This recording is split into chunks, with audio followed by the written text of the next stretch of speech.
wabarakaatuh. Dhammaan waa idin salaamay ummad Soomaaliyeed meel walba dunida iyo daafeeda ka joogtaan. Maanta waxaan muuqaalkan idinkugu soo gudbinayaa gabadha uusan weligiis iloobi doonin ninka ragga ah.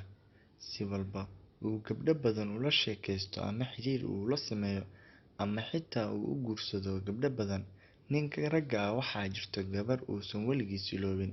Hadduu xiriirkooda dhammaado, mar waliba waxaa ku jirta qalbigiisa iyo xusuustiisa inay dib ugu soo laabato si uu u xafido, si mar labaad aysan uga fogaan. Badanaa ragga ma dareemaan qiimaha gabadhaasi ilaa iyo marka ay waayaan. Ma ahe koow waa tan qiimaysa ragnimadiisa, u muujisa ixtiraam iyo qadarin, balse ma aha tan la dooda ama la tirsata.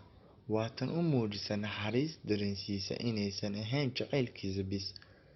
Waa inay mar u matashaa hooyadiis, marna jacaylkiis, marna saaxiibtiis, marna walaashiisa. Waa midda u sabarta, uguna dulqaadata markuu culayska saaran yahay ama uu careysan yahay.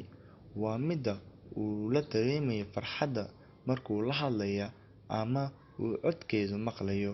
Waa inuu iloobaa culays walba saaran iyo xanuun walba hayo.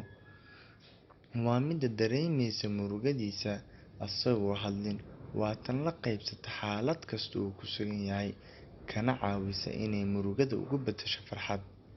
Waa tan caqligiisa u saaxiibka ah, taqaan sida ay ula dhaqanto, kuna dhiirigelisa horumar iyo inuu guuleysto.